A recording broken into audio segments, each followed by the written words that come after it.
Hello, fans, and welcome. It's official, the Arizona Coyotes have relocated to Utah, and while the season is over, the fun is about to begin.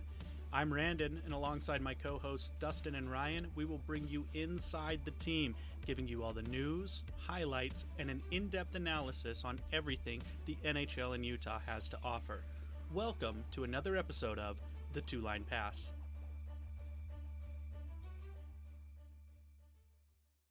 Yes, hello, fans, and welcome in another episode of the Two-Line Pass podcast.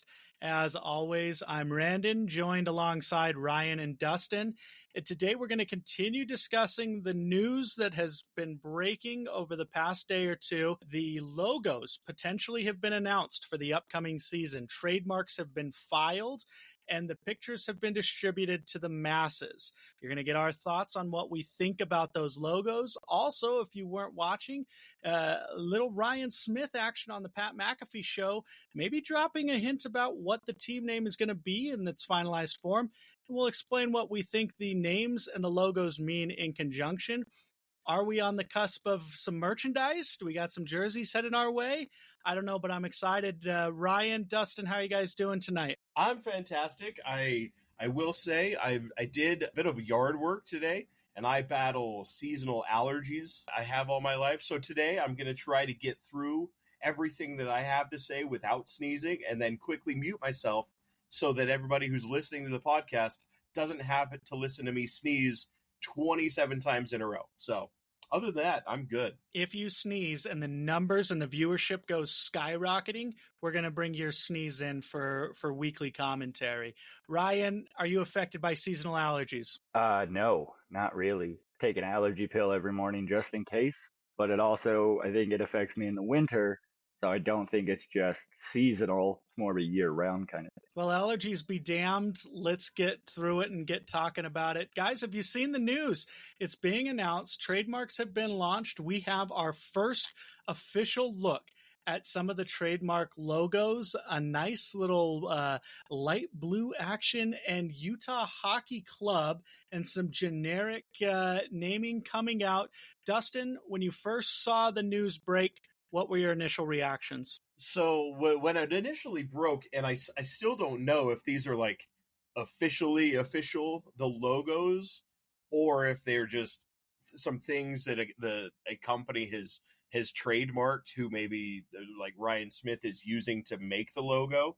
They're fine. There's nothing wrong with them. The only thing that I would change is the horizontal line on the H being at an angle really throws me off, and that's just that's not very good graphic design. One of them looks a lot like our logo, so I'd like to think that they're listening to our show and listening to our podcast and took inspiration from our logo. But I like the colors. I don't know how much to read into it in terms of what that means for what the name is going to be. We tweeted from the official Two-Line Pass Twitter account, or X account, excuse me, that it doesn't feel very Outlaws-ish. So I don't know how much to read into it, and I don't know if these are the official logos, but they're not bad, especially if it's just going to be a placeholder for a season. If we do, in fact, go into the season without a team name, they're not terrible. Not terrible, or are they? Ryan, do you have a concrete answer for us? I wasn't impressed with the colors. I feel like if you're going to do blue,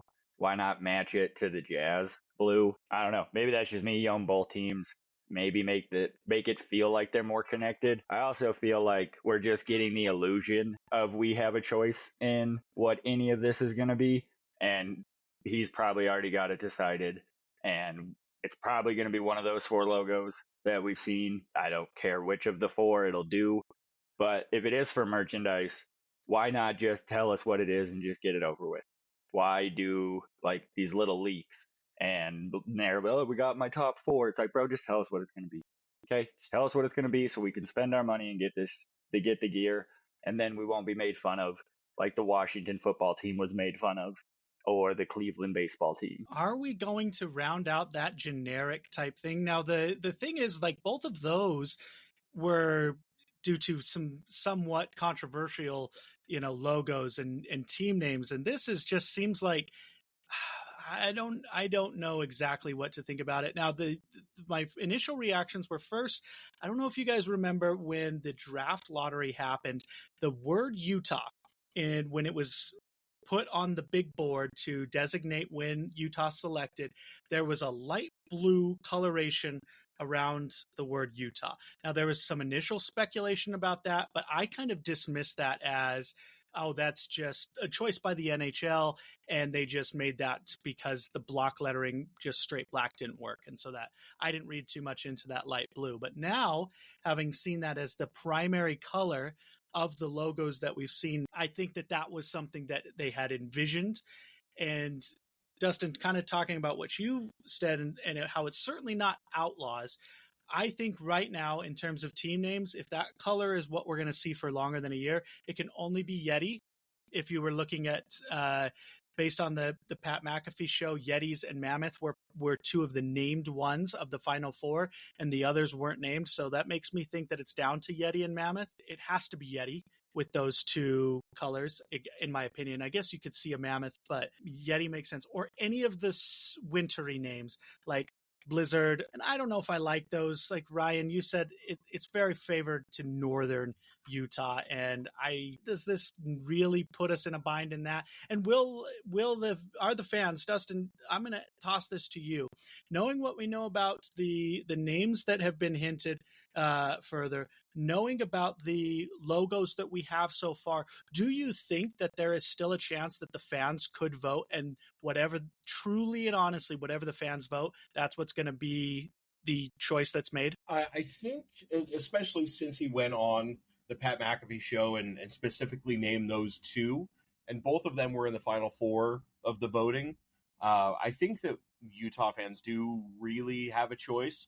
I know at the very beginning, when there were like 27 names that everybody was voting for, we tossed around the idea that maybe there wasn't really free choice, and Ryan Smith was just kind of doing this as a show of like, all right, you guys can vote, but then we're gonna say that the one that I like won. But it did kind of come down to the final four that we thought it was going to be, and the ones that I saw were the most popular on social media. So I really do at this point think that there is a choice. I don't know if you've seen it, but I posted a link to a design mock-up for that I had seen earlier for the Utah Mammoth, and it's basically the exact same colors as the logos that came out. It's that light blue, black, white, and I think it looks really good on that logo, at least of that mock-up.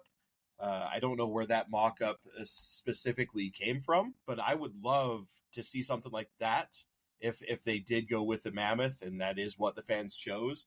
That color scheme works really well with that logo and jersey design. And just going through in my head, I can't picture any other teams in the NHL that use that color scheme, that have that light blue, white, and black.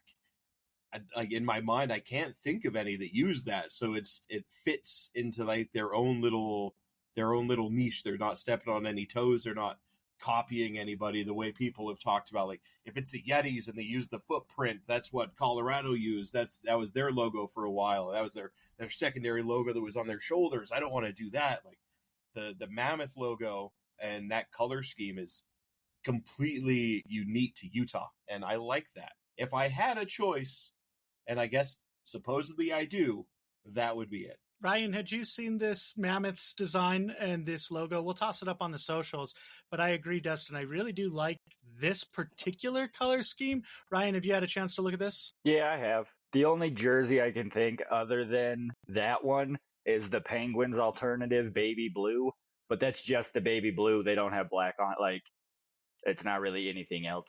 I'm not against the baby blue one. I feel like if you're going to do the Mammoth, the yellow from the Jazz could also play good into that for an alternative jersey, like a Mammoth on a yellow background. That could be pretty cool. One thing, I don't know how much you guys paid attention to the Jazz in like the late 2000s, but during the like Carlos Boozer, Darren Williams, Mamadou Cour timeline, the Jazz wore those like baby blue mountain jerseys. Is Ryan Smith signaling that both teams could be going to that color scheme, and the Jazz are going to bring back the baby blues? That could be cool. When did the Jazz switch to the newer jersey colors that they're going with? I believe that was last year. Okay. And I think they're locked into jersey designs for 2 years. I think after this upcoming NBA season, they could switch designs and color schemes up. Oh, okay. That could work. But yeah, the jersey, I mean, the Mammoth is good, but I feel like we're leaving out half of the state of Utah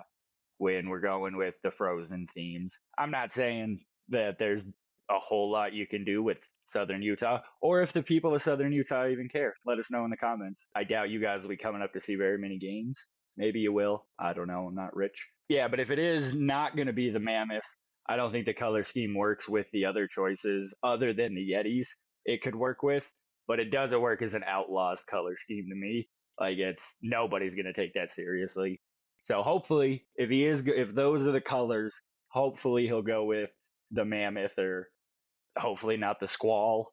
That could be terrifying in a bad way. One thing I was thinking of, so Ryan Smith owned, right, Qualtrics, which is a data analytics company. Is there a world where all of this is just to keep driving interest? Because I feel like at some point after the initial welcome the team party, which was done so incredibly well, I've been very critical of all subsequent announcements, decisions, and I'm wondering, do they already have everything planned out, and all this is just to drive engagement? What we've found from social media research, study after study after study, indicates people engage more with content that they disagree with than with content that they agree with. And so is this in some sense a way to drive discussion, drive us talking about what the hell is he thinking? Getting a tweet that says Ryan Smith can't design a logo to save his life. Is that kind of what we're seeing? And I'm wondering, if I've said it before, he's obviously intelligent. He knows what he's doing. And yet here I am criticizing his every move. And so I'm wondering how much of this is calculated and how much of this is all data driven, analytics driven. They know what they're doing, and it will eventually all come in. And how much am I willing to trust the process? Am I willing to trust the process? Am I way off base here? I don't think that you're wrong. Like, I think it would make a lot of sense to, like, okay, we're going to put out this big list of names and fans will vote. Then we'll put out the final four and fans will vote again. Then we're going to put out, like, we're going to leak these logos and see the color scheme and get fans talking about that. And it wouldn't be a bad way to, like, sort of lead up to the draft to constantly come out with this type of new stuff and new designs, new names, just to keep the Utah hockey team at, like, the forefront of the discussion and keep Pat McAfee talking about it and keep these NHL blogs talking about it and writing posts about it, like, oh, hey, these new logos have come out, and just building discussion. But I certainly hope he's not putting out bad designs just for the simple fact of getting people to talk about it, because then you're sort of shifting Utah into like a laughing stock of the league type discussion where it's like, oh, look, they screwed it up again. How do they keep doing this? These designs are terrible. Like, you want to constantly be talked about, but I don't think, especially in the world of, like, professional sports, the adage of, like, no press is bad press. But yeah, like, I don't think at the professional sports level that would apply. You want people to be talking about your team, but doing so in, like, a good light. So I would like it if all of the stuff that came out were good names and good logo designs, but I don't think it would be a bad way to go about it, breaking it out and just coming out little by little, sort of leading up to the draft. And then people are talking about the draft picks and what Utah is going to look like in free agency, et cetera, et cetera. And we sort of, like, dog walk them down the path to get there by slowly and incrementally letting out these designs and color schemes, et cetera, et cetera. I don't think it's a bad idea. My only concern with that is that if he already does know what it's going to be and he's just kind of throwing out random shit for us to be thinking about and talk about, I'm going to be upset because, like, you could have just told us at the beginning what it was going to be, and you could have already made X amount of dollars on merchandise. Sure, we would have to find some other things to maybe keep us in the press, but I feel like just the NHL coming to Utah is enough to keep us at the front, at least for not right now with the Stanley Cup Finals about to start, but after that, yeah, free agent frenzy doesn't start till July, but I just don't want to be baited and switched. But if he is releasing like the stuff that he has done is actually what he's like kind of narrowing it down, how Dustin was saying, I'm okay with that. I just don't want to be made a fool. And I feel like it could go either way. It's a coin flip. But I do like that we officially are a real podcast now, getting deep into conspiracies. Like, we're really making it, guys. True crime and conspiracies is what drives the podcast market, and we would be remiss if we did not join in. Now let's talk about the deeper conspiracy, guys, the Illuminati. Dustin, you mentioned this when we opened at the top of the show. That slant in the middle of the H appears on all of the logos. What in the world does that signify? I can't imagine that they had some focus group that said, you know what? A regular capital H sickens me, and I need that middle bar to be slanted. And you better slant it right now, or I'm not buying a single jersey from you. Or is it Illuminati? Are we two, maybe a North Star and a South Star? What's going on there? You're crossing the bridge. The bridge is opening to new possibilities. My mind's expanding. The crooked H cannot be coincidental. It's either a lapse in AI, where AI generated these logos, and you know how sometimes AI misspells words, and maybe the crooked H was just like it was AI, but I don't know, guys. Crooked H is throwing me off just as much as I love the fact that, Dustin, your logo that you created, if you didn't know, Dustin's phenomenal at graphic design, created the podcast logo, which was directly the logo, the Utah Hockey Club with the box Utah. That is not just coincidence. They absolutely have people listening to the podcast. We appreciate you guys for listening, and they designed that after your logo. So another conspiracy, have you been hired by the organization to do this logo? Is this all a song and dance, Dustin? You know, come clean, man.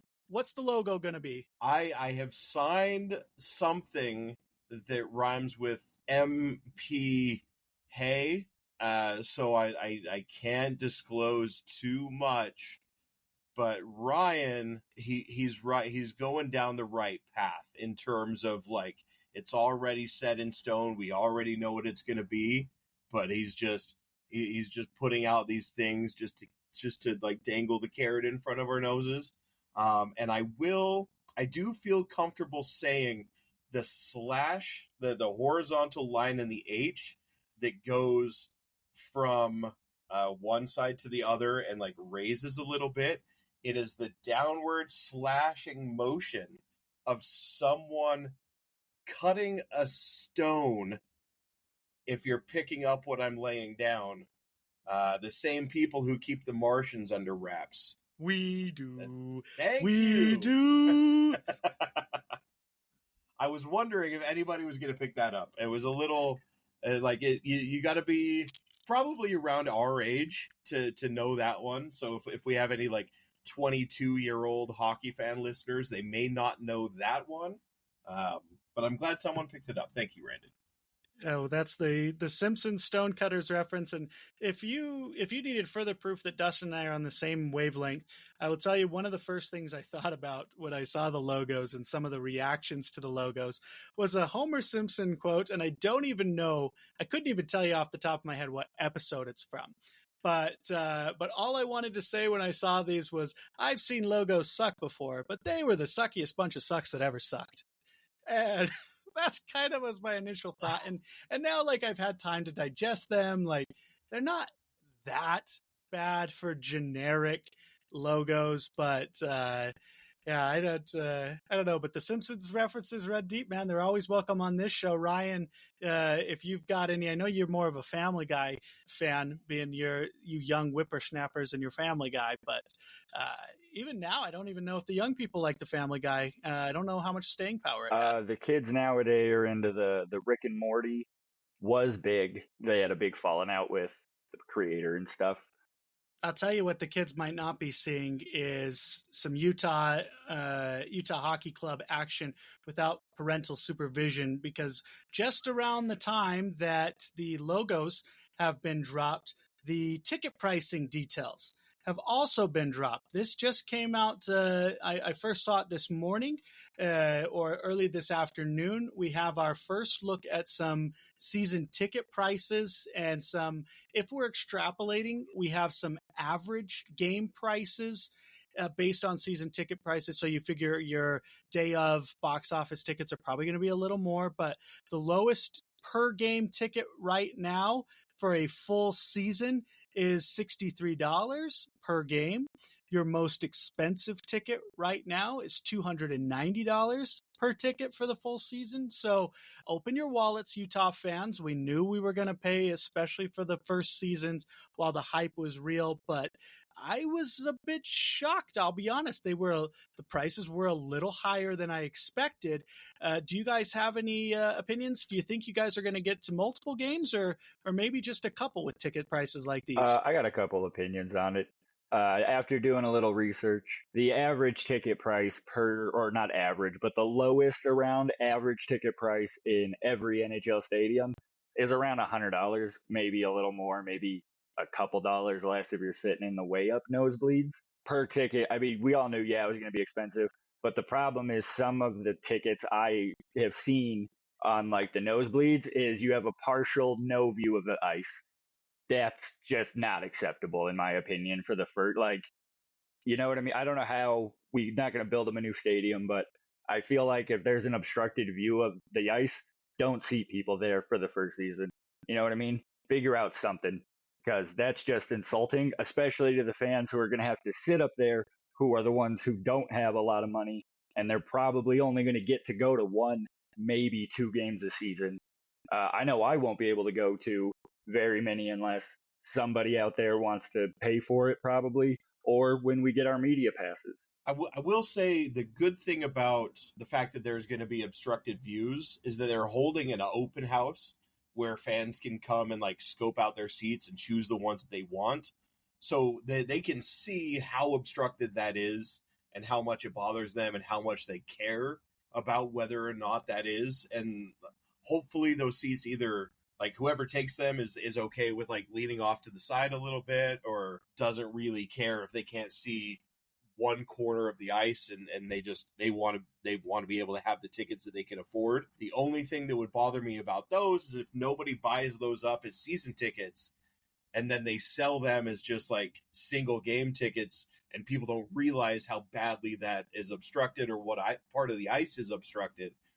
Buying those tickets online and then showing up to the game and having something in front of you that is obstructing a third of the ice to the right and completely blocks the closest to you right corner of the ice, and you just can't see it, and you're sitting next to somebody who doesn't want to let you lean over, that's going to ruin your whole experience, and you're probably not going to want to go back to a game. I really hope that they're upfront, and either if they're selling the tickets online, they have a picture of what it looks like from that seat so people can decide, or just to solve the problem before it happens, just have somebody who doesn't mind having their view a little obstructed buy up those season tickets so they're not getting sold to just average fans. But the pricing seems about on par with the rest of the league. I've seen a lot of people complain about how like the middle class is getting priced out of viewing professional sports, and I think that's true across the board and across the big four leagues. So it's just the way of the world these days, I guess. And staying home and watching on your TV, especially with 4K these days, is not a bad way to go about things. So it'll be okay. Just as a reminder, fans, you do get all of the games are currently planned to be broadcast on local stations. So you don't need a cable package or a satellite package. They're going to be local. All you need is an antenna. They've got really nice HD antennas right now on. You can get them for very, very inexpensive. So I'm excited for that. And boys, I think we've got some plans to do some running, not just game day episodes, but maybe some watch parties. Maybe we're broadcasting from the couch, watching the game with you, giving you live commentary as the game happens. So, hey, if you can't afford the tickets, like I know I'm not going to be first in line for season tickets, but hey, I'm going to be watching every game. So if you're not there in the arena, you can come hang out with us. You can listen to the games.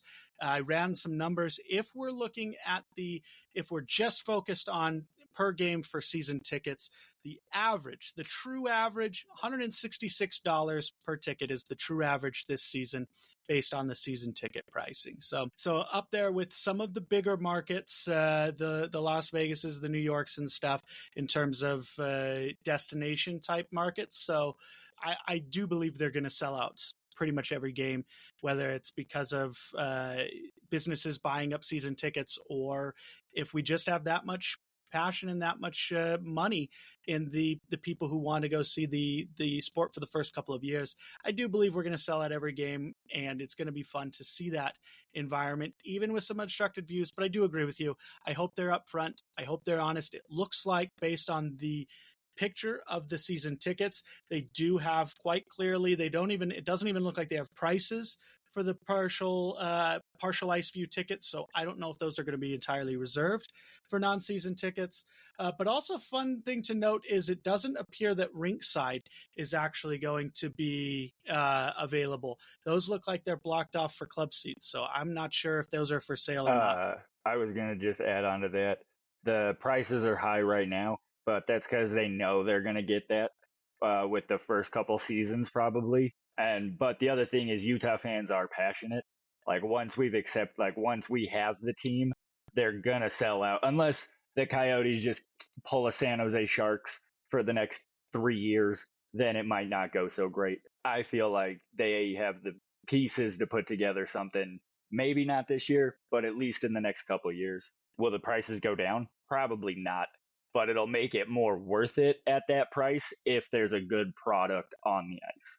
And it'll take a year or two for supply and demand to start impacting the price, because there's no baseline for hockey in Utah, so you can't set the prices yet based on what the demand is going to be. But I will say, as someone who, and I know we're going to have fans from both of the, and maybe all 3, 4, 5. I don't want to alienate any of the teams, but we're going to have fans of different colleges here in the state. But I will, anybody listening to me now who knows who I am from Twitter knows who I root for. I've been a Utah Ute season ticket holder for 18 years now, something like that. And every year the prices go up.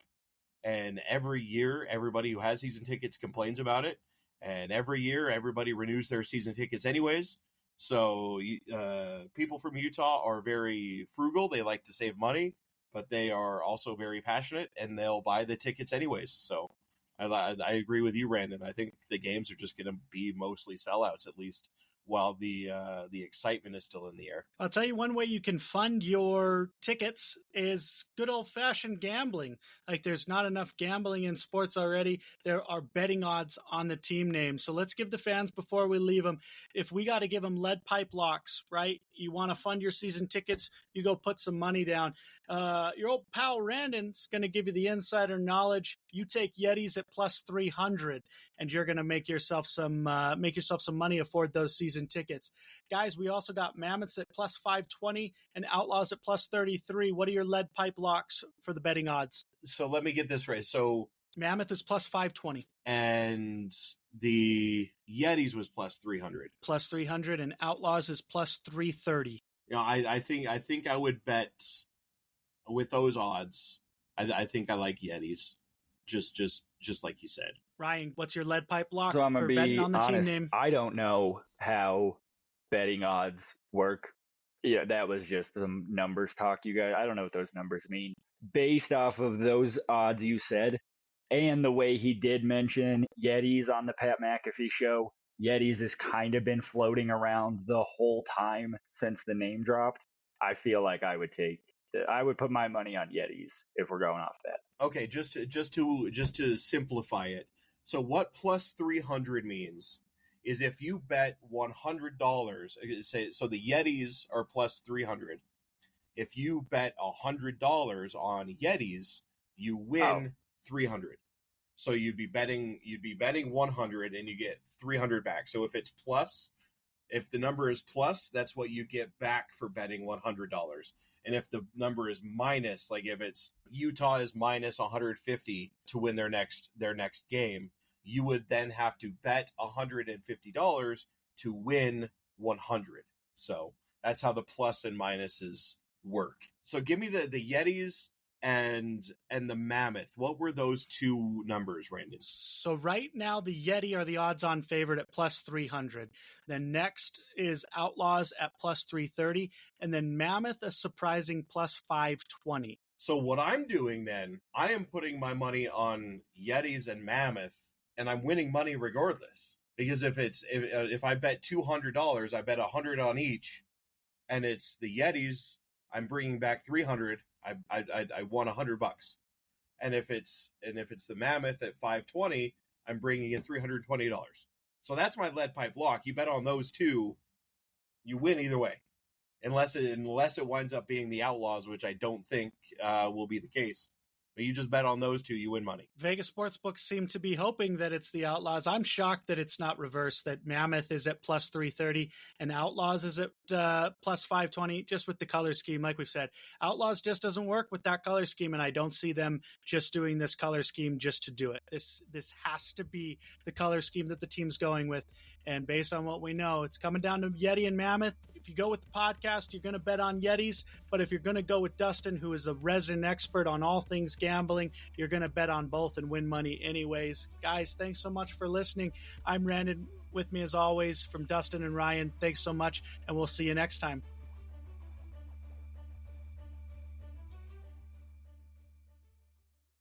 Thank you for listening to another episode of the Two Line Pass podcast. Please follow us on Twitter at the Two Line Pass. You can follow Dustin at HighlightsUte. You can follow Randon at TLP Randon and Ryan at CarnsRyan0420. During the off-season, new episodes of the podcast drop every Wednesday with bonus episodes throughout. And during the season, we will have our weekly show plus game day episodes so you don't miss a minute of the action.